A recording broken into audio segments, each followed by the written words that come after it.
Bonjour à tous, c'est Mike Aldebaran, nous sommes avec le grand druide Garanos.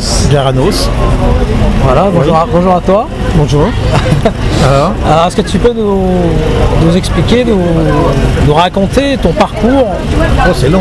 Ton très long parcours, peut-être de tes débuts, en fait, comment tu as débuté, pas forcément par le druidisme, mais par d'autres traditions. Oui, tout à fait, oui.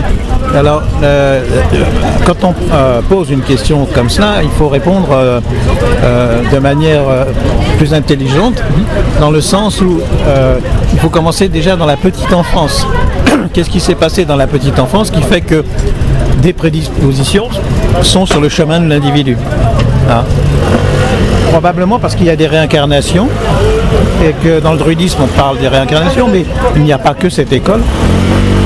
Et on restitue des événements à 7 ans et à 12 ans que j'ai eu qui est extrêmement important. À 7 ans, j'ai fait un dédoublement conscient de 2 heures et ensuite je suis revenu dans mon corps. Et à 12 ans, je raconte pas tout parce que ce serait assez long si à chaque fois il fallait raconter l'histoire. Et à 12 ans, j'ai eu un événement très très particulier qui est arrivé. J'étais dans une ferme à la campagne et j'avais eu la visite de ma mère, et à partir de ce moment-là, on avait été se promener dans une forêt et il s'est passé une chose très étrange, c'est qu'il s'est mis à pleuvoir des cordes, mais vraiment des cordes, ce qui s'appelle vraiment des cordes. Et j'ai vu tout le monde s'enfuir pour aller se réfugier dans un bloc de forêt, et moi j'ai pas bougé. Et ça me paraissait normal de ne pas bouger. Et quand ma mère et mes copains sont revenus après que la pluie se soit arrêtée, ma mère m'a regardé avec des yeux complètement effarés et elle m'a dit « mais tu es complètement sec ». Donc la pluie n'avait pas atteint mes vêtements. Donc c'était un rapport occulte avec le monde du feu. Hein, c'est-à-dire qu'il y avait un rapport... Salamandres. Comment? Les salamandres. Les salamandres, ouais, exactement. Ouais. Donc j'ai un lien secret avec les salamandres qui est probant, fort probablement. Et puis il y a eu un autre événement à 12 ans, toujours 12 ans et demi, où, alors ça c'est très intime quand même, un jour on joue aux billes, il y a un jeu qui s'appelle le triangle quand on est enfant, et on se met très loin, on fait 3 billes pour faire un triangle, et avec un gros calot, on balance les billes. Alors on était, je sais pas, une dizaine de gamins avec des grands. On jouait donc au triangle.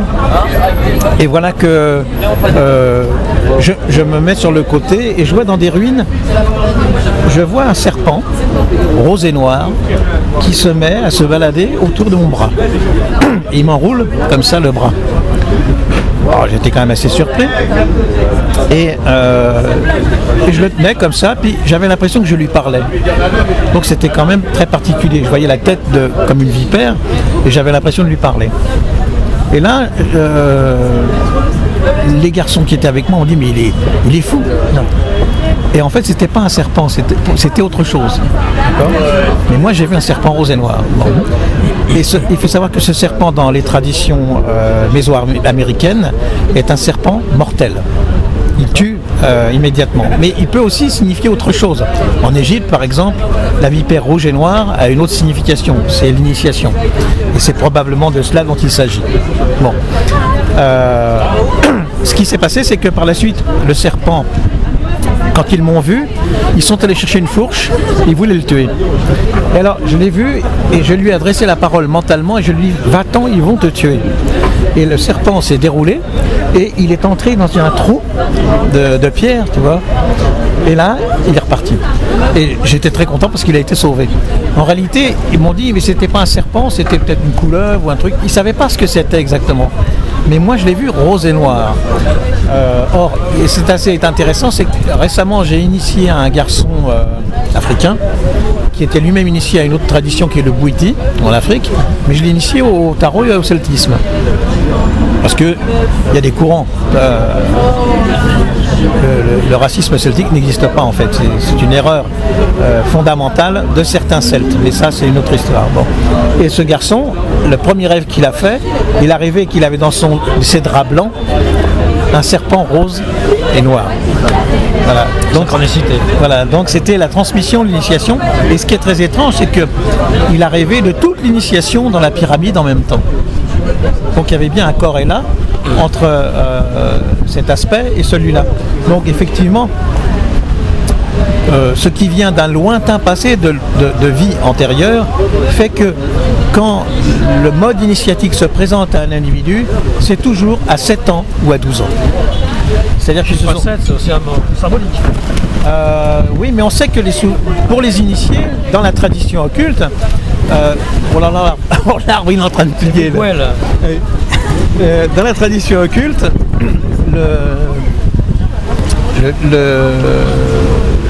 l'enfant présente des dispositions qui vont se révéler à 7 ans ou à 12 ans. Et moi j'ai eu les deux. Et si c'est à 7 ans, c'est que ce sont des initiés. La renaissance. Oui, c'est une nouvelle naissance. Voilà. C'est la langue des oiseaux. Voilà, c'est ça. C'est la renaissance. Voilà. Ouais. C'est une nouvelle naissance dans le sens où le rappel de soi ou du soi fait que quelque chose se manifeste pour que l'individu, l'histoire du dédoublement à 7 ans, c'était une vision, je devais descendre un escalier et ensuite c'était la ténèbre et ensuite il fallait que je remonte tout de suite et traverser un mur. Traverser un mur, c'est vraiment traverser l'autre côté du mur et me retrouver dans un berceau, les 4 fers en l'air. D'accord. C'est donc bien une nouvelle naissance. Voilà. Donc, effectivement, ça on va dire ça sur les prédispositions d'un individu qui peuvent se révéler chez d'autres personnes au moment du baptême ou du baptême quand il est adulte, hein, pas le baptême enfant. Mais quand à 12 ans il y a un baptême, il peut se passer un réveil chez un individu. Mais souvent on dit que les initiés majeurs, c'est à 7 ans.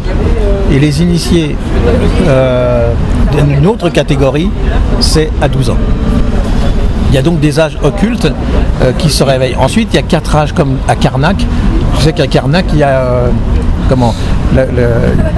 il y a une file de mégalithes sur de nombreux kilomètres.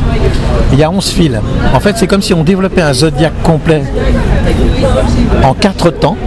Et il y a 4 brisures dans les alignements. Et les 4 brisures correspondent aux 4 saisons, c'est-à-dire à toutes les fêtes cérémonielles. Mais en outre, c'est un cycle apollinien ou un cycle solaire, le cycle de Lugh, puisque pour les Celtes c'est Lugh. Ce cycle est un cycle de 18 ans et demi. Ça veut dire que à 18 ans et demi, il y a quelque chose qui se révèle en toi et qui ensuite à 37 va éclore. Et ensuite, 18 ans et demi après, 18 ans et demi. Ce sont les 4 âges de l'humanité. C'est l'histoire du Sphinx avec Oedipe.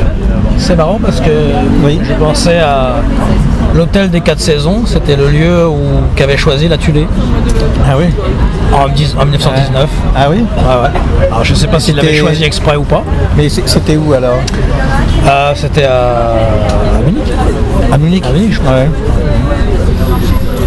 Et donc tu parlais des 4 saisons.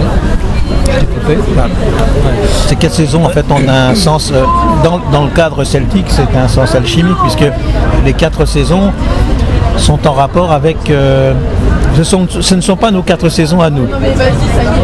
Les nôtres, nous les connaissons par notre calendrier. Les 4 saisons druidiques sont en fait des 4 saisons atlantéennes, c'est-à-dire elles viennent d'Atlantide. C'est pourquoi elles ne commencent pas au même moment. Hein, elles commencent à la Samaïne, donc à Toussaint. Donc on a une autre perception des saisons parce qu'il y a eu le déluge. Et comme le disent les compagnons, le navire s'est renversé, c'est pourquoi le navire, il est dans les églises, il est au plafond. Ça veut dire que le vaisseau s'est retourné, la terre s'est retournée. Hein? À partir de ce moment-là, on a mis sur les frontons des églises romanes le X. Et ce X traduit en fait l'écart angulaire entre le basculement de la Terre, tu vois, et le nouvel axe. Donc le X traduit ce basculement qui fait que la rotation de la Terre a changé. Et donc les polaires n'étaient plus les mêmes, la polaire n'était plus les mêmes, les étoiles n'étaient plus les mêmes. il est probable même que, je pense qu'en Atlantide, ils avaient une certaine vision, enfin tout dépend où ils étaient, ils avaient une vision de ce qu'on appelle la Croix du Sud. C'est au pôle sud. Il y avait une société secrète qui s'appelait les Polaires, qui faisait les Polaires, qui recherchait une achat d'ailleurs, plus ou moins avec Autoran et tout ça. Mais c'est Bruce. Qu'est-ce que tu penses justement de toute l'idée avec l'amiral Byrd, le pôle sud et le pôle nord? Ah, donc, ça, oui. Qu'est-ce que tu en penses par rapport à la Terre? Qu'elle serait différente de ce qu'on la montre en fait? Je pense que c'est ce que Byrd a raconté tout à fait exact, parce que pourquoi premièrement, c'est l'Agartha. C'est ça. Alors, il faut savoir que tous ces réseaux souterrains ont existé depuis des millénaires, et que dès qu'il y a eu le retournement de l'Atlantide, l'Agartha s'est réfugiée avec de nombreuses populations sous terre. Donc il a fallu non pas creuser des accès. Ce qui est très intéressant, c'est que le soi-disant homme préhistorique, qui n'est préhistorique que de nom, il était beaucoup plus avancé en fait. En fait, il n'est pas préhistorique. Voilà. Ce sont des Atlantéens. C'est ça. Sapiens, c'est un Atlantéen, même peut-être Cro-Magnon aussi. C'est pas parce qu'on n'a pas retrouvé une technologie extrêmement avancée que pour autant il est possible que ce soit ceux qui aient simplement échappé au déluge. Oui, il y a la lignée de Cham, toute la lignée des Sumères, tout ça. Puis il y a aussi même la Dordogne pour nous. Ouais. Tous ces gens du Magdalénien, en fait, nous on l'appelle dans le druidisme l'ère du mammouth. D'accord. Parce que c'est l'ère du cancer en fait. Et c'est pourquoi on trouve dans certaines grottes françaises, on trouve des mammouths dessinés. Ces mammouths ne font pas référence à un animal, ils font référence à une ère astrologique. Le bison est une ère astrologique, le cerf est une ère astrologique, etc. Donc c'est une succession d'ères qui correspondent à une conscientialisation de l'individu en fonction de au moins 5 ères depuis l'ère du cancer. Donc on a cancer, Gémeaux, Taureau, Bélier, Poisson. Donc on a bien 5 ères, 2 fois 2160 ans, ce qui nous remonte à environ plus de 10 000 ans. Et ça correspond bien donc à 12 000 ans, ça correspond bien à ce qui était le renversement de l'Atlantide. Donc l'ère mammouth correspond, ou l'ère éléphant si tu veux, correspond à ce qui était l'Atlantide. Et donc c'est le fait qu'on ait fait des initiations dans des grottes souterraines qui étaient les anciennes églises, les Spulga ou ce que tu veux, et bien en réalité c'est des accès aussi peut-être pour le monde souterrain. La Terre creuse. Ouais, la Terre creuse. Le Horbiger et puis d'autres. Horbiger, ouais. Gurdjieff aussi, je pense qu'il en a parlé. Horbiger, oui. C'est le matin des magiciens, bien sûr, Powell et Bergier. Oui. Et le Grèce aussi en parlait, toutes les recherches sur c'était Nouvelle École et tout ça. On parlait de ça à l'époque. Qui ça? Le Grèce. GRECE, c'était lié à Powell et Bergier. Ils parlaient des recherches indo-européennes en fait. Ah oui. Je me rappelle les années 70. Regarde. On a des beaux avions en direct.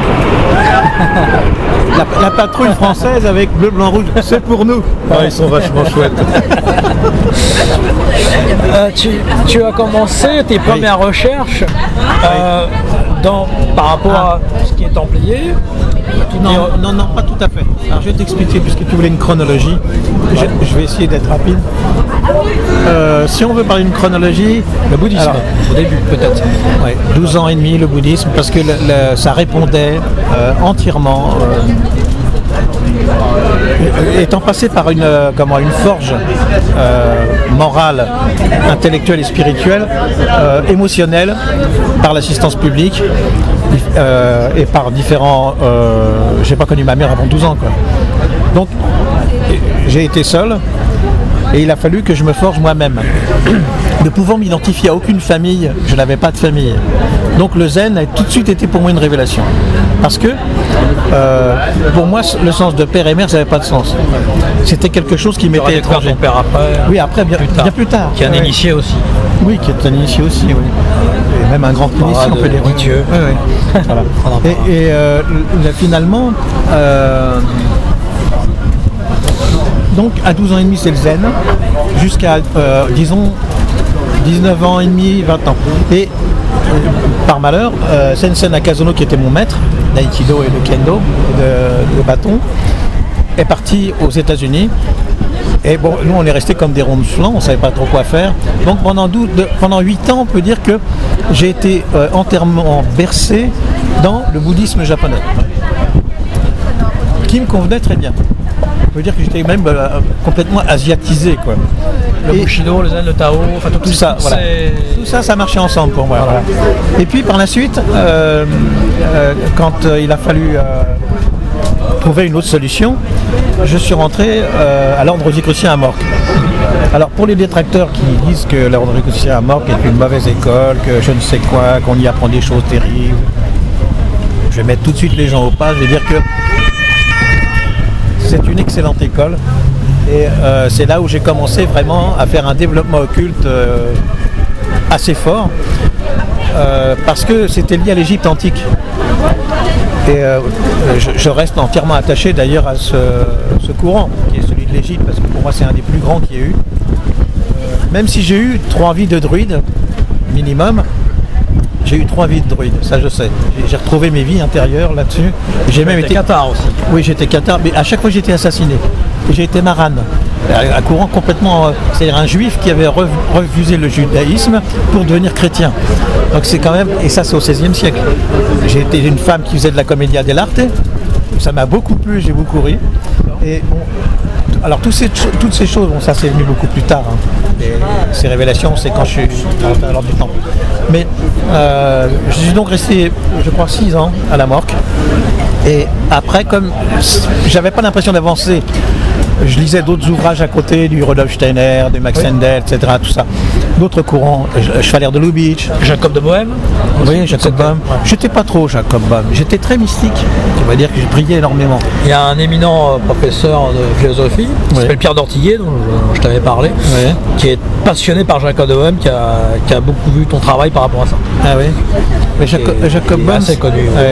Et Jacob Bohème est comment le germanisme. C'est surtout le christianisme ésotérique. Et c'est très très proche du martinisme, de Louis-Claude de Saint-Martin. On peut dire que Louis-Claude de Saint-Martin et Bohème, c'est presque devenu un seul personnage après, dans la fusion de l'intelligence et de l'esprit, oui. Et pour en revenir après la Morgue, donc je suis rentré ensuite en voulant chercher du travail. J'ai rencontré au Musée de l'Homme un directeur technique du Musée de l'Homme. Je ne dirai pas son nom parce que c'est un frère. Et il m'a demandé d'entrer en maçonnerie. On a discuté longtemps, il m'a dit mais il faut que tu rentres en maçonnerie. Comme c'était un homme, une connaissance. Loitard. Non, c'était pas Ouattara. C'était un homme il était à Grande Loge de France. Et c'était un homme d'une intelligence prodigieuse sur le plan ethnologique, sur le plan spirituel. C'est lui qui m'a fait lire Sohrawardi au début, c'est-à-dire l'islam ésotérique, la lumière noire, Ibn Arabi, etc. La Kaaba. Mais le sens secret. Oui. Le Sohrawardi, c'est les chiites. Les sourates secrètes. Voilà, c'est ça. Et les chiites ont une perception, comme dans le catharisme, qui est assez identique d'ailleurs, parce que dans le catharisme, tu as l'histoire de l'archange déchu, et dans Sohrawardi, il y a exactement la même chose. Donc on parle bien, il y a un mélange des doctrines qui est savant là. Donc cet homme m'a apporté beaucoup par rapport à ça. Mais Achicha était proche des Templiers d'ailleurs, c'était inspiré. Le Templier s'était inspiré du mouvement des Achicha, notamment. Ah ben oui, c'est Hassan ibn Sabah. C'est-à-dire que quand les Templiers sont arrivés en Orient, ils ont eu cette chance à Damas notamment de rencontrer les alchimistes arabes. Ces alchimistes arabes les ont initiés à la lecture secrète de la Bible et aussi des kabbalistes hébreux. Mais ils ont rencontré ce courant chiite, le Ibn Sabah, qui est le vieux de la montagne, oui, c'est ça. Le patron des Yachichines, qui avait 72 forteresses qui le présidaient. Et il a institué, alors ça les gens ne le savent pas peut-être, dans les cérémonies secrètes d'admission du Templier, on lui racontait la vie alchimique secrète de Jésus. Et on disait, la vie de Jésus est une fable. Il faut la comprendre comme une fable initiatique. De même qu'il y a des fables gréco-égyptiennes, il y a aussi des fables bibliques qui existent. Et effectivement, toute la Bible de l'Ancien Testament, en fait, est une fable alchimique, astrologique et kabbalistique. Si on n'a pas ces trois outils pour la lire, on ne fait que de l'exégèse et on tourne en rond, c'est-à-dire on dit n'importe quoi. Ce que font les catholiques très bien. Pas nous. Bon. Et Hassan ibn Sabah était quand même quelqu'un qui était initié aux loges du Caire. Et ensuite, dans le Moyen-Orient, c'est lui qui a institué tout son système ésotérique. Les Templiers ont copié l'initiation d'Ismaël, c'est-à-dire cette initiation secrète. Alors on mettait un bandeau, comme dans l'initiation maçonnique ou l'initiation celtique, parce que c'est la même. Hein. Il faut savoir que... On retrouve les courants d'ailleurs chez les Black Muslims, enfin la maçonnerie noire. Ouais. C'est la maçonnerie black américaine. Que je connais moins bien, c'est dommage. Aussi, c'est les Moorish. Ah oui, c'est ça. Alors, je ne peux pas en parler parce que malheureusement, quand on ignore quelque chose, on n'en parle pas. Qui sont égyptiens, qui sont l'ancienne maçonnerie. Oui, mais ils sont l'origine de la maçonnerie. Les premiers maçons. Que le mot vaudou, ça veut dire tablier. Le tablier maçonnique. On sait très bien que les origines, que ce soit les Yoruba qui sont partis d'Afrique et qui ont été esclavagisés et qui sont partis aux États-Unis, ces Yoruba ont apporté les rites vaudou, qui sont extrêmement puissants d'ailleurs. Il ne faut pas rigoler avec le vaudou. Vaut mieux avoir du vaudou que de faire du vaudou. Bon, j'ai eu beaucoup de frères qui ont fait du vaudou, qui ont eu malheureusement du black magic un peu. Ouais, mais ils ont eu, malheureusement, si tu veux, j'ai été sollicité. J'étais très jeune, j'avais 20 ans, il y avait ta mère à l'époque, et j'ai été sollicité immédiatement pour rentrer dans le vaudou. Et je n'ai jamais pu me résoudre à y aller. C'est-à-dire que je sentais qu'il ne fallait pas, qu'il y avait certainement un danger. Après, je me suis expliqué, parce que j'ai eu un frère très proche de moi, qui lui a adhéré au vaudou, et il a voulu changer de job, tout a marché, c'était extraordinaire, etc. Mais comme la tout, santéria. c'est-à-dire que tu payes. Ouais, tout est payant. Le karma c'est payant. Tout est payant. Les gens croient que tout est gratos, c'est pas vrai, ça n'existe pas. Tout est payant. Et même karma c'est payant. Ça veut dire que tu reçois une initiation, c'est payant. Après tu dois servir la société ou servir l'outil qui t'a aidé à t'évoluer, etc. Voilà. Sauf si tu te fais virer. Ce qui a été mon cas après en maçonnerie où j'ai eu donc cette école, je suis rentré à la Grande Loge, au bout de 2 ans je suis parti. Parce que je n'y voyais aucune... tous les frères dans la loge, j'avais l'impression qu'ils ne comprenaient rien. Donc je suis retourné dans une petite... non, pas encore. Pas tout de suite. Je suis d'abord retourné dans le groupe de Jacques Brière. Ah oui, Brière. Qui était Terra Omega. Et on recherche à Argélie, à Gisors. Voilà, c'est ça. Et j'ai travaillé pendant plusieurs années, 2 ou 3 ans, le texte de Terra Omega avec Brière et Lambert. Donc on étudiait son travail. Et ce qui m'allait très bien parce que pour une fois, la franc-maçonnerie devenait intelligible. C'est-à-dire que Brière donnait vraiment les clés. Il donnait toutes les clés jusqu'au royal secret, mais les frères, eux, qui étaient aberrés par leur symbolisme, ne comprenaient pas. Donc j'ai eu cette chance de rencontrer Brière et de travailler à ce moment-là avec lui. Et ensuite, j'étais dans les Pyrénées, avec ta mère, et j'ai fait un grand rêve. Et j'ai rêvé de la maçonnerie et du chevalier de Rampillon. Et à ce moment-là, j'ai été quand même assez surpris. Je suis allé voir Gabrielle Carmé et le jour où je suis allé la voir, elle était très malade, elle était couchée. C'était avec de la personne aussi Non, ça c'est plus tard. Plus tard. Quand j'ai rencontré Gabrielle, ma montre, elle a fait ça, tu vois. Elle s'est arrêtée, elle a sauté et tout. Et elle m'a dit oui, tu peux rentrer. Donc je suis rentré tout de suite. Je suis resté 2 ans ou 3 ans. Bon, après il y a eu des soucis. C'est que j'ai été viré de la maçonnerie pour des raisons qu'on n'expliquera pas maintenant. Ah ouais. Mais par contre, ce qui était très intéressant, c'est qu'à l'inverse de la franc-maçonnerie, dans ce groupe de la maçonnerie, c'était lié au Graal surtout. Il y avait ça, mais il n'y avait pas que ça. Et vous avez fait des recherches à Montségur en ce moment aussi? Par rapport à la maçonnerie? Non. Pas trop. Non, peut pas. Non, on peut pas dire. Non, le groupe de la Massénie, l'intérêt qu'il avait, c'est qu'il pouvait collecter des gens qui venaient de Suisse, d'Allemagne, de France, etc. Donc des fois, dans la maison de Gabriel, il y avait un monde fou, quoi. Bon. Mais des gens qui avaient une véritable recherche. Ouais. Et qui avaient une recherche extrêmement sincère, quel que soit le domaine où ils le faisaient, que ce soit du yoga, de l'alchimie, par rapport à l'ismaélisme, par rapport... Là, il y a eu une convergence d'intelligence remarquable. Et c'est le vrai templarisme, dans le sens le plus profond. Bon, alors après, j'ai été viré, et donc après, comment ça s'est fait? Un jour,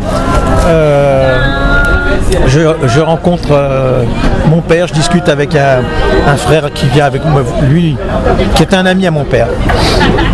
Je discute, il me dit, mais est-ce que tu ne veux pas rentrer à l'ordre des constructeurs, c'est-à-dire ce qui était une reprise du Ouattara, mais autrement. Ouais. Ouattara, ça veut dire ordre initiatique traditionnel de la royale, et l'ordre des constructeurs se spécifiait pour une quête plus hermétique, plus proche d'Hermès. Il y avait d'ailleurs le buste. La loge Hermès. La loge Hermès encore. Et il y avait d'ailleurs la tête d'Hermès dans la loge. Et on va appeler le grand maître Joël et Franck la personne, enfin c'est pas Franck la personne, il n'a rien à voir. Hein.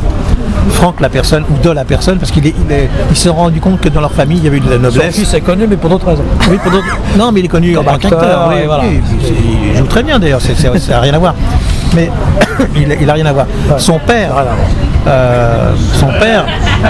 était un véritable initié au sens maçonnique, et lui, il a eu des liens avec Montségur. C'est ça. Voilà, il a eu des liens extrêmement proches avec Montségur, avec le personnage principal qui était à Montségur, au café. Plantard. Ah non, non, pas encore. Non, Plantard, c'est les Templiers. Non, comment elle s'appelait Plantard, c'était Reine de Château. Ouais. Non, il y a une femme, j'ai plus son nom en tête, c'était une cathare, une réincarnation de cathare, mais prodigieuse. Hein, c'était une personne exceptionnelle. Et là, Jacques Lapersonne, c'était lui, qui était l'ancien grand maître du Ouattara, et qui était à nouveau le grand maître de l'ordre des constructeurs. C'est lui qui m'a formé entièrement au niveau maçonnique. Je peux reconnaître que c'était un homme exceptionnel. Qu'est-ce qu'a apporté le Ouattara par rapport de plus en fait en termes d'initiation, en termes de différence? Elle était beaucoup plus pratique et elle était beaucoup plus proche des constructeurs de cathédrales. La Grande Loge de France est plus symboliste, plus évanescente, on va dire. Elle traite à peu près tous les sujets dans l'ordre, dans le désordre, on va dire. avec intelligence, hein, mais le cursus initiatique véritable, la vraie colonne vertébrale n'y est pas.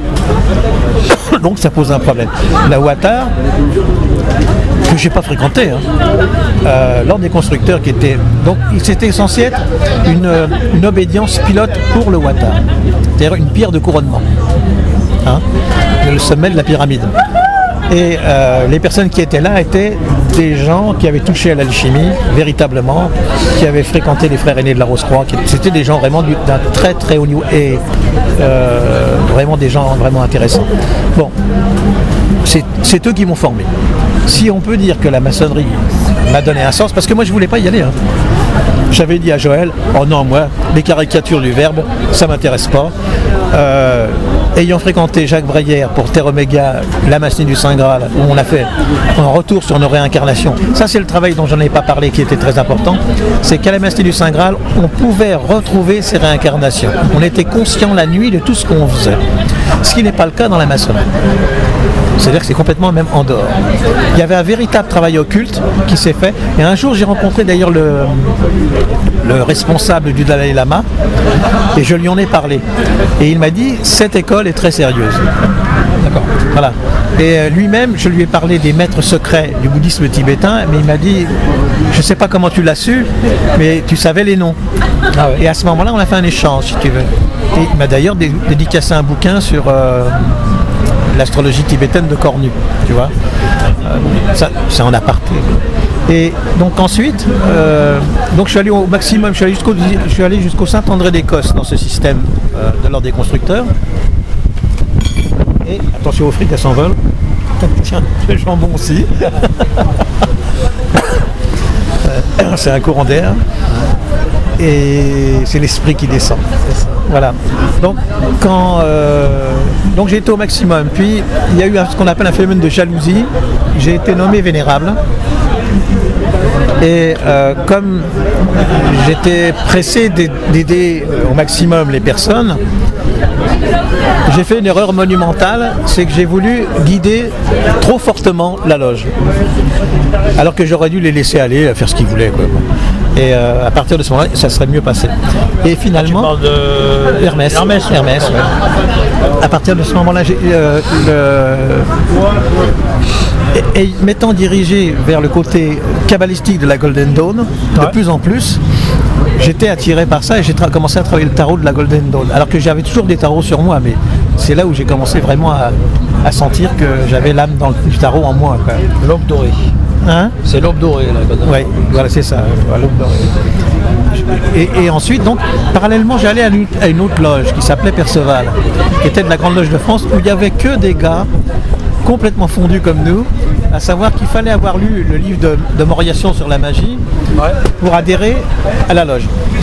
Si on n'avait pas lu ce bouquin, on ne pouvait pas rentrer.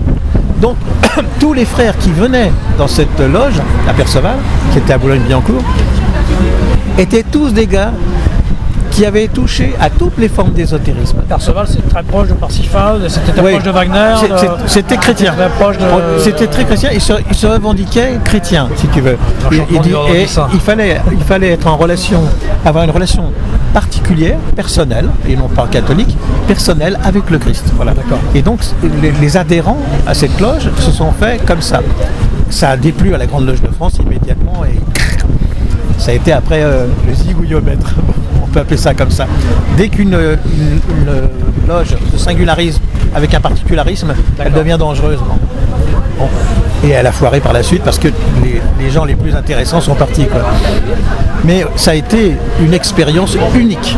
Parce que là, il y avait tous les frères de la Golden Dawn qui viennent. Il y avait Nicolas Tereschenko, il y avait le grand maître, c'était pas Nicolas, c'était Roudiou, Pascal Roudiou, qui a écrit de nombreux bouquins sur la Golden Dawn. Et là, il y a eu des échanges vraiment très très très nourris, parce que Nicolas Tereschenko, en plus, était intimement entré dans les groupes Gurdjieff, comme Arnaud Desjardins, si tu veux. Et il avait une qualité exceptionnelle, c'est que c'était un homme d'un amour extraordinaire. Il avait un rayonnement. J'ai connu que 2 personnes comme ça. Un autre frère dans la Masnie qui s'appelait Tut et qui appartenait il était le bras droit des philosophes de la nature, un groupe alchimique qui a travaillé sur la Kabbale, sur la chimie, etc. Et c'était la même dimension de personnage, c'est-à-dire des êtres qui avaient un rayonnement extraordinaire, une chaleur humaine prodigieuse, et on sentait qu'il n'était là pas pour humilier, parce que c'est ce qui se passe dans la maçonnerie, dans beaucoup de courants, on vient humilier le disciple pour lui montrer qu'on est le plus beau, ou le plus fort, ou le phénix de ses bois. Ce qui est une connerie monumentale, parce que le maître est égal au disciple. Et d'ailleurs, il y a une phrase de la personne qui était extraordinaire, lorsqu'il nous disait, on voyait un jeune postulant au mystère qui entrait, qui passait la porte des mystères à la loge, il disait, ça c'est le futur maître qui vient, c'est pas l'apprenti, tu dois voir le futur maître. Et ça c'est extraordinaire, parce que c'est révélateur qu'on est là pour éveiller les individus et pas pour les briser. Et malheureusement, dans les schémas maçonniques traditionnels, très souvent, on prend les gars, on les met entre les colonnes, et puis tu nous dis ce que tu as à nous dire, bon, puis après on le casse. Tout est de la merde de l'apprenti. Ce qui est répugnant, comme à un moment donné, c'est valable pour tout début de l'initiation, pour secouer le type, mais on n'est pas là pour l'engueuler sans arrêt. Il faut le révéler à lui-même, lui apprendre ce qu'il est, etc. Donc moi je me suis toujours refusé à ça. Ça vient de quoi? Ça vient des anciens courants atlantéens, quand Merlin et Narada, l'archange Narada, ont mis en place le mégalithisme. À partir de ce moment-là, ils ont travaillé sur la loi des polarités masculines et féminines, en créant des jeux qu'on retrouve chez Morgane, qu'on retrouve chez la reine Guenièvre, etc. Des jeux de résistance entre mâle et femelle, entre masculin et féminin. Et dans l'inconscient collectif, nous sommes des victimes de ces postures. Si on fait du zen, on nous les oublie. Si on s'intéresse à plusieurs types de philosophie, à un moment donné, on s'aperçoit qu'il y a une imposture et non pas une posture de quelque chose qui nuit à la vérité de l'individu. C'est pourquoi je me suis orienté très très tôt vers la psychanalyse de Jung. Ah oui. Et sur tous les courants, pas freudiens, parce que bon, Freud ne m'intéressait pas, Doswey m'intéressait. Il y avait et Jung a bien expliqué aussi par rapport au phénomène ovni qu'en fait c'est des masses photoniques. Oui, en fait le phénomène il dépend de notre psyché en fait, c'est-à-dire qu'il s'adapte tout le temps à notre civilisation, à nos archétypes. Et tout le travail de Eric Zucker, de Jacques Vallée. Oui. Jacques Vallée qui est précurseur dans ce côté-là, la Passepartout Magonia. Oui. Et Jung a vraiment appuyé ça. Et on parle aussi de tu t'intéressais aussi au phénomène ovni à une époque aussi. Pas une époque, tu t'es intéressé tôt quoi. Aussi. À 12 ans quoi. C'est ça. Dès 12 ans ça a commencé. Je collectionnais Lumière dans la nuit, tout ça. Il y avait LDLN, il y avait El Incognito de l'Espazio, j'avais toutes les revues. Tout ce qui pouvait traîner comme article de presse sur les ovnis, effectivement j'étais friand. Puis comme j'en ai vu un après à 20 ans à Biarritz. Oui, à Biarritz, c'est ça. Voilà. Tu sais tout quoi. Bon. On appelle Sherlock Holmes dans le milieu. Tu sais tout. Voilà. Bon après c'est vrai. Non mais après j'ai eu des contacts privilégiés avec certaines entités que j'avais à certaines dates, que je pouvais avoir. Si je voulais les avoir, je pouvais les avoir. Mais je ne recherchais pas spécialement. Ça a été assez... bon. Après, ce courant maçonnique, si tu veux, on m'a mis au pied du mur, on m'a dit, bon, où tu pars de la loge bleue, alors la loge bleue c'est le travail c'est le plus important. C'est le travail le plus important, c'est là où tu dégrossis la matière brute. Je pouvais rester dans les degrés supérieurs, mais comme les réunions de degrés supérieurs c'est une fois par an, ça n'intéressait plus rien. Bon. Donc j'ai abandonné, j'ai quitté, je suis allé à Perceval. Perceval ça a merdé aussi, la grande loge de France. Et finalement après j'ai tout arrêté. Et à ce moment-là j'ai fait feedback. J'ai commencé à faire des voyages initiatiques pour moi. C'est-à-dire que je prenais les anciens frères, je prenais un car, je mettais 50 personnes dedans et je les emmenais se balader. Puis à un moment donné, il s'est passé une chose qui est toujours habituelle en maçonnerie, c'est que les frères ne voulaient pas payer. Ils voulaient tout au gratos. Alors je me suis dit, bon, je ne peux pas faire ça parce qu'il faut payer le car, il faut payer, etc. Donc j'ai arrêté tout. Et pendant 2 ans, je me suis mis en stand-by. Tu es allé en Belgique un peu, dans un endroit après, un peu, beaucoup plus tard. Beaucoup plus tard. 89, 90. Voilà. Plus tard encore. Oui, j'ai fait la grande place de Bruxelles. Pas comme Rubinstein, pas du tout pareil. J'ai décrypté autrement par rapport à la Rose-Croix et par rapport au numéro de rue et par rapport... il y a une autre clé qui n'est pas donnée. Bon, et tu étais passionné par les cathédrales, passionné par... Ah oui, tout ça. Depuis, dès l'âge de 25 ans, 26 ans, j'ai commencé mon chemin de cathédrale. Et ça n'a jamais arrêté par la suite.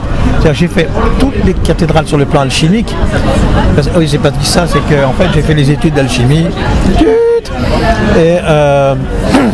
Et en fait c'est à travers chaque cathédrale que j'ai étudiée ou chaque lieu que ça s'est fait. Et pardon. Dans les années 90-91, effectivement, ce sont les années où j'ai quitté après la maçonnerie. J'ai rencontré un druide qui s'appelait Mercurios et qui m'a initié. Et il m'a dit, toi tu appartiens au courant nordique. C'est-à-dire au courant du monde du Nord. Et bon, il ne m'a rien révélé de spécial parce que je le savais. Hein. Les godilles ? Oui. C'est froid ou vous voulez garder ?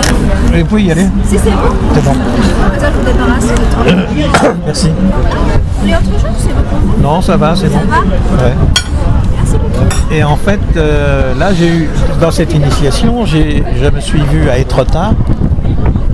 c'était des rêves que je faisais. Je me suis vu à Etretat avec le druide Mercurius et je me suis vu entrer dans un mégalithe et j'ai vu des oiseaux et je savais ce que signifiaient les oiseaux. Enfin, il y a toute une initiation secrète dans le celtisme ou le druidisme. On va dire que je suis un oiseau.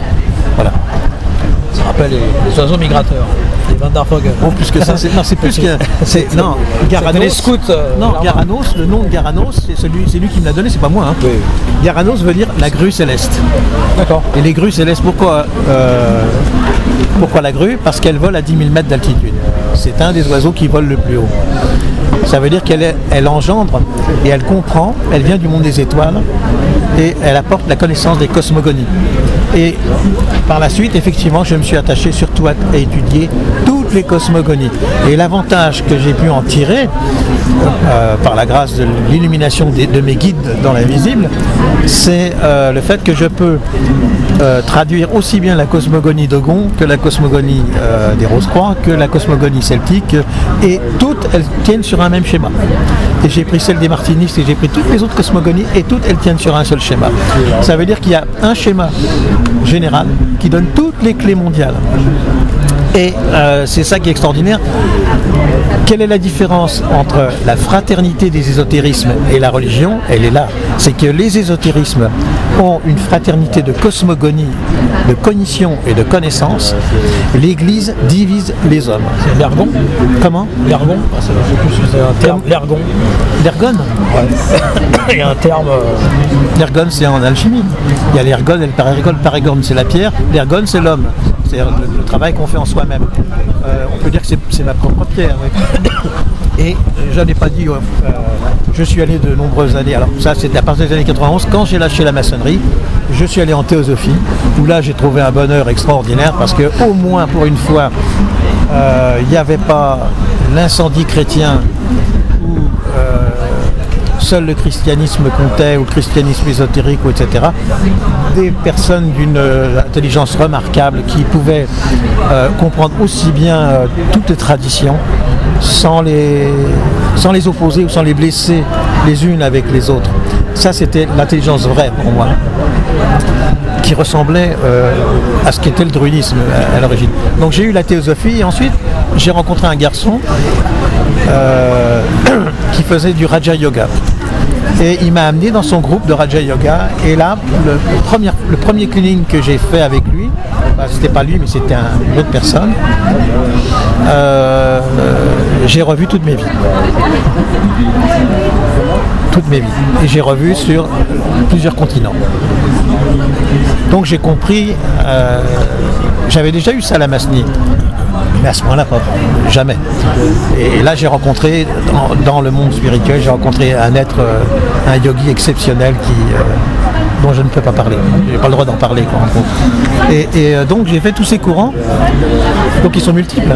Il n'y a pas uniquement le courant occidental. On peut dire que j'ai fait le courant occidental et extrême oriental et de l'Inde aussi. Et que je m'y suis complu, on peut dire, parce que l'hindouisme a des réponses prodigieuses qu'on ne trouvera pas dans le christianisme exotérique. On ne peut pas trouver. C'est plutôt l'inverse en général. Les grands chrétiens, comme Arnaud Desjardins, ils se sont tournés vers l'hindouisme, vers Prajnanpad. Le travail de Blavatsky, la doctrine secrète. Ah bah oui, ça c'est extraordinaire. C'est la base de tout un courant ésotérique finalement. Oui, on peut dire que la Morque, je vais pas dire, si vous prenez, si tu prends, il y a 3 pages dans le livre L'Océan de Théosophie de Judge qui résume entièrement tout le travail que fera par la suite l'ordre rosicrucien à Morque. Si on lit bien les 3 pages. Et effectivement, la Morque a pompé beaucoup dans les éléments de la théosophie. Les grands peintres qui ont fait l'art moderne, Kling, Kandinsky, Miro, etc., étaient tous théosophes. C'est eux qui ont fabriqué le nouvel art moderne qu'on appelle l'art moderne, si tu veux. Ouais. Et qui n'a rien de moderne du tout, puisque en fait ce sont des visions en clairvoyance il y a eu un autre peintre allemand qui s'appelait Boyinra, qui avait peint un système chinois, taoïste, et qui lui a écrit un bouquin qui s'appelle Monde, avec des pages remarquables que tu as. Et je l'ai racheté. C'est très beau. C'est chouette. Mais là, on a une vraie perception. Et ce qu'on retrouve dans cette idéalisation de la matière et de l'esprit, c'est le vrai courant que va donner Klee et Kandinsky, que vont donner Klee et Kandinsky, notamment Kandinsky, lorsque dans son livre du spirituel dans l'art qui était paru chez Gontier, où il explique de manière extraordinaire, il prend un triangle, il divise en 4. C'est comme je l'ai expliqué, les 4 mondes de la Kabbale, et il parle de l'abstrait au concret. Et il explique toute sa démarche par rapport au monde de la couleur, et l'expérience de la couleur que l'homme fait, qui n'est pas la même, qui est pas la même dans Ivanov donne son expérience de la couleur, Rudolf Steiner voit son expérience de la couleur, mais c'est en clairvoyance, c'est pas la même chose. Ivanov travaille sur les 7 courants et les 7 chakras. Donc il y a toute une démarche. Ivanov, j'ai longuement pratiqué. C'est Mikhail Ivanov.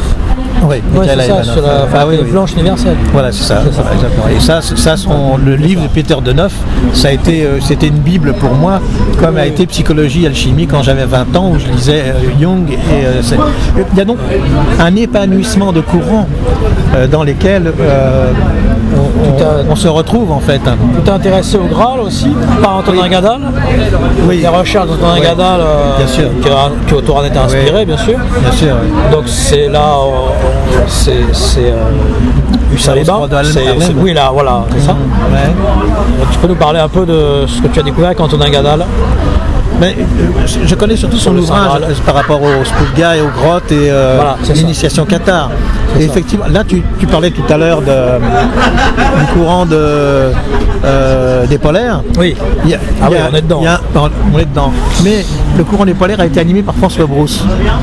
Et Brousse était un théosophe, surtout. C'est quelqu'un qui a rencontré une femme, yogi, qui était véritablement initiée. Et Brousse est particulier. J'ai son bouquin sur le tarot, j'ai ses bouquins de la licorne, etc. Il est intéressant, mais je crois qu'il dérape un peu à un moment. Mais ça, bon, c'est mon point de vue. Après tout, il y a peut-être d'autres personnes qui diront qu'il dérapent pas. Mais bon, ils ont créé un courant très secret à Paris, avec un évêque, avec différents personnages. Mais je pense que c'était trop astralisé. Enfin, ce serait difficile d'en parler comme ça. Il faudrait rencontrer des gens qui ont appartenu au mouvement lui-même et en parler avec eux pour avoir Gadal recherchait le Graal Pierre. Ah mais Gadal a fait une vraie recherche. Parce qu'il y a le Graal qu'on appelle l'homme phallos, enfin le sang du Christ, mais lui il le recherchait dans les grottes parce qu'il pensait que c'était le Graal Pierre. C'est le Graal préhistorique, le Graal de la tradition primordiale. Si tu veux, il y a 3 tables du Graal. Il y a la table de Joseph d'Arimathée, il y a la table double, c'est-à-dire ce qu'on appelle le double carré ou le carré long, et la 3e table du Graal qui est circulaire.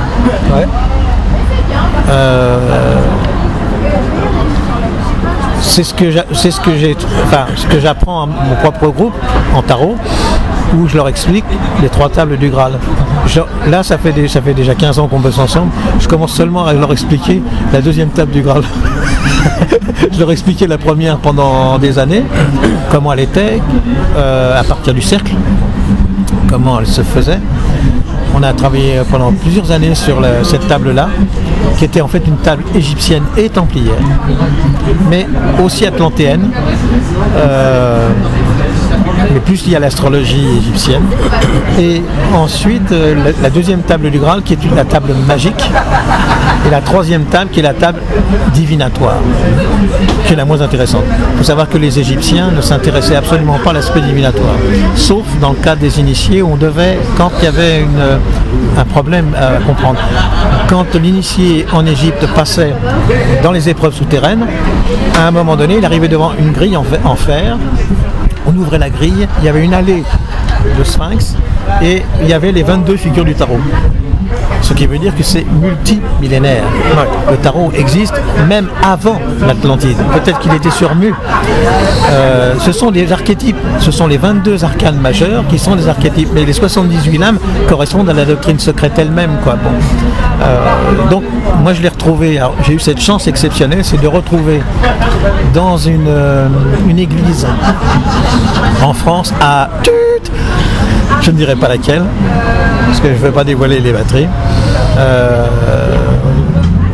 Une église dans laquelle, au VIe siècle, on trouve les premières figures du tarot. Ensuite, en l'an 1000, dans un coffret d'ivoirine, j'ai trouvé les 6 premières figures du tarot. Donc ce sont bien des archétypes qui existaient, et, attention, et avec un dessin celtique. Il va s'envoler là. Et ça n'a pas. Et donc, Point invisible. ça veut dire que. Indiana Jones. Ouais, ça veut dire que. Qu'est-ce qu'il y a, Indiana Jones? Non, le point invisible. Le oui. pont, le pont. Ah oui, d'accord. D'accord. Et confiance en le pont. Ouais, d'accord, confiance en toi. Donc voilà, si tu veux, l'idée, c'est que celui qui reçoit le Graal, le tarot, par exemple, je voyageais la nuit dans le tarot. Je voyais les lames défiler devant moi pendant des heures et des heures et des heures. Donc c'est autre chose, tu veux, c'est l'épanouissement de la rose occidentale et égyptienne et atlantéenne. Et lié au Graal, la musique de Parsifal, de Richard Wagner, Ouais. c'était important aussi parce que Ah oui, toi, oui. Lohengrin aussi, les préludes Surtout la musique. l'enchantement du vendredi, voilà, surtout la musique. C'est prodigieux. Pour moi, c'est magique, on monte en Oui. bas à Montségur Oui, oui. et on écoute ça, Ah oui. on se sent transporté. C'est que t'aimes bien, ouais. Non, mais ça, c'est normal. Moi-même, quand j'allais en forêt, je chantais la musique de Parsifal. Parce que il a trouvé dans le 4e transperce ciel. l'âme et le cœur. Voilà, il a trouvé dans le 4e ciel cette expression extraordinaire. Autant il y a un aboutissement spirituel du christianisme ésotérique dans Parsifal que aucun musicien n'a atteint. Chez Tchaïkovski, il y a une pureté cristalline extraordinaire qui est merveilleuse, alors que chez, par exemple, Beethoven, c'est la profondeur. Chez Mozart, c'est entre la profondeur et l'extérieur. Je ne suis pas trop mozartien, personnellement, ni Le Brahms. Requiem, ouais. Ah, le Requiem, c'est à part. Bon, mais par contre, chez Beethoven, tu parlais du Graal, Ouais. quand j'ai écouté une fois, toute la journée, j'ai écouté la 9e toute la journée. Et les imaginations qui sont venues, c'était les imaginations sur le Graal que j'ai vu et qui était le Graal celtique d'il y a des millions d'années. Il faut savoir qu'il y a différents types de Graal. En fonction des réincarnations de la Terre, le dernier Graal était celui de la Lune et il était lié entièrement aux 9 expressions lunaires. 3 quand elle était rattachée à la Terre, 3 quand elle est sortie et 3 quand elle s'est éloignée. Ce qui veut dire qu'il y avait 9 mouvements, si tu veux. Et c'est en Russie que c'est arrivé, la Lune s'est décrochée de la Terre et c'est pourquoi tous les amis du Kalevala finnois, finlandais, etc. racontent cet événement où la Lune est sortie du corps physique de la Terre et qui a été crachée, si tu veux, en quelque sorte. Donc il y avait aussi de la lave et du sang qui était accroché à la Lune. Et d'ailleurs, on disait toujours, pour l'initier, il faut que tu arrives à décrocher la Lune. Ça voulait bien dire quelque chose, décrocher la Lune. Ça voulait La dire Lune a une décrocher de la symbolique Terre. importante, je pense. Ouais. Ça me rappelle Rudolf, l'Égyptien, on l'appelait l'Égyptien, qui a en prison, quand il était en prison à la fin, il avait la Lune en poster Ah oui, c'est pas étonnant. jusqu'à la fin de sa vie. Quoi. Oui, mais ça se comprend. Il restait. L'astrologie karmique. Il faisait partie d'une société secrète qui s'appelait Les Veilleurs. Ouais. Ah, les veilleurs. Les Veilleurs à C'est Paris. Weizen, ça. À Paris. Les veilleurs. Les Veilleurs, ça s'appelle. Non, les Dans les veilleurs. années 20, dans les années 20. Non, il y a 2 groupes qui s'appelaient les veilleurs. Dans les années 20. Il y a 2 groupes. Il y a un groupe qui est les veilleurs, c'est Isha Schwaller de Lubitsch ou René Schwaller de Lubitsch qui a créé le groupe des veilleurs avec Ahor. Ça, c'est le groupe égyptien, très lié à l'alchimie. Enfin, personnellement, s'il y a quelqu'un en qui je me reconnais, vraiment, hein, le plus profond de moi-même, c'est René Schwaller de Lubitsch. Je me sens extrêmement proche de Schwaller. C'est pourquoi c'est très intéressant parce que si je suis redevenu druide, c'est de passage, je dirais, parce que j'ai été confronté à mes propres archétypes et à ma propre mémoire. Voilà, on va dire ça comme ça. j'ai retrouvé ces vies de druides et pour moi tout était facile à comprendre d'une certaine manière. Mais ça n'est que l'instant de la photographie d'une vie. Si on prenait mon histoire, on dirait il a vécu en Chine, on met une pierre avec une tête chinoise et un signe, le signe de la vie des Chinois. Si j'ai une vie en Turquie, j'aurais une pierre avec une représentation d'une lune et un croissant. Si j'avais une pierre en Égypte, j'aurais Ibis, l'abeille. Et si j'avais une vie en celtique, eh bien, ce serait un symbole celte, le triskel, ou les 3 spirales. Donc, à chaque fois, nous sommes toutes ces pierres. Et elles sont incluses dans un seul mur et un seul édifice. Je me reconnais dans Schwaller parce que il a une vraie démarche alchimique et sa singularité, c'est qu'il travaille seul. Et jusqu'à la fin de sa vie, il a travaillé avec son propre groupe dans les veilleurs, justement. D'accord. Alors pour toi, quel est le véritable trésor de Rennes-le-Château? Quel est-il? La réponse est, est-ce une farce ou pas? Est-ce une farce ou pas? On sait que la Bessonnette est Rose-Croix, enfin, je m'approche et que l'église... Il a fréquenté Debussy, qui était le grand maître de la Rose-Croix. Déjà, bon, on savait. Et il a cherché... Je vous vois. Ok, Regardez quand même. vous gardez. Merci beaucoup, c'est gentil. Merci. J'en prie. Ouais. Elle ne va pas s'envoler, vous inquiétez pas. Et oui, il a été grand maître de la Rose-Croix. Je pense que les interrogations de ce personnage étaient légitimes. Il a compris que la farce au-dessus des églises et il s'est dit les réponses sont ailleurs. Il avait trouvé dans l'église, sous le dallage, semble-t-il, un manuscrit, je crois, de la duchesse d'Hautpoul. Oui, parce qu'il y a la crypte voilà. qui est... Mais là, c'est dans le dallage. Ouais. Il semblerait qu'il trouvait dans le dallage un manuscrit de la duchesse d'Hautpoul. Ce manuscrit était en rapport avec le grand œuvre. Mais il n'était pas éludé. Donc, qu'a fait la Bessonnière? Il a cherché à comprendre ce que ça signifiait. Et il l'a emporté à Paris pour rencontrer toutes les élites des Rose-Croix qui, eux, avaient les réponses. Voilà. Par contre, ça n'explique pas la fortune colossale qu'il a trouvée pour dépenser 2 milliards pour etc. Bon, je pense qu'il a trouvé, peut-être était-il aussi radiesthésiste, je ne sais pas. Il a trouvé d'autres choses ou il a reçu d'autres éléments secrets de peut-être plusieurs traditions, soit le fameux trésor avec l'histoire de l'Arche d'Alliance, etc. On ne sait pas exactement. Ah oui. Bon, bah, il y a ça. Parce qu'il paraît que le Mossad a fait des recherches, voilà. D'ailleurs, dans les années 90. Là, je reste assez... j'ai connu un frère qui a bossé 10 ans. Parce que Bugara, je voulais dire, Bugage Arche. Oui. Arche de l'Alliance. Mais il y a quelque chose là-bas, je le sais, parce que moi j'ai eu ça une fois en vision. Et j'ai vu l'alignement de 2 points par rapport au Bugarak. Bon. Oui. J'avais rencontré des Tibétains, moi, qui me disaient que Bugarache ils étaient en haut de Bugarache. Ouais. Ils étaient de Lhasa, ils me disaient c'est au même niveau que Machu Picchu et que Lhasa. Bugarache. Au niveau vibratoire. Ouais, c'est ça. Oui, c'est ça. Ouais. Non, mais ça, c'est pas étonnant. Il y a des lieux qui sont des chakras naturels dans les lieux dans lesquels on peut faire, par exemple, soit de la magie, soit de la théurgie. C'est pour ça que, par exemple, dans certaines montagnes Centre-Dieu des Alpes,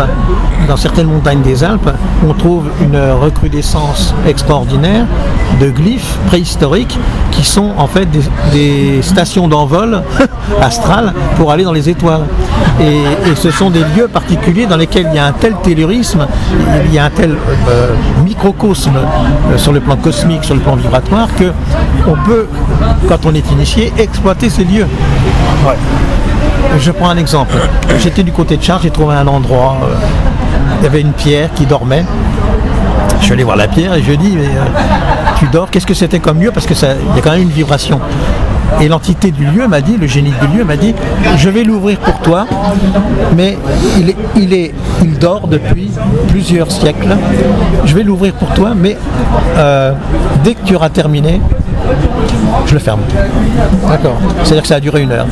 Donc j'ai reçu ce que ça voulait dire à ce moment-là. Le génie du lieu l'a voulu parce qu'il y avait cette initiation en moi. Bon. Et que je l'entendais. Mais sinon, il dormait.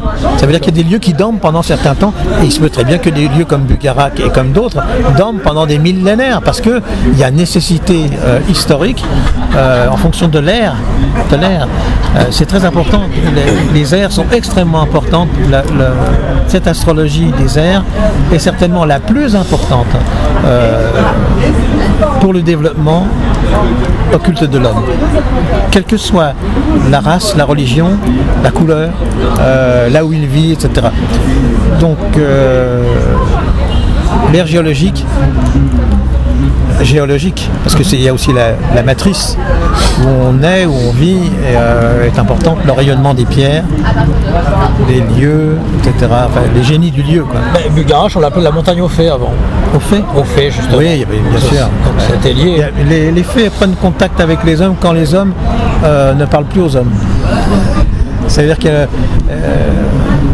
y a eu des contacts dans les Alpes. On raconte encore dans les années 1920. C'est Samivelle, tu parlais de ça. Oui. Mais même les historiens locaux, tu vois, racontent qu'ils ont eu des rencontres avec les fées, etc. Elles sont parties un peu en partie due à l'industrialisation du début du siècle.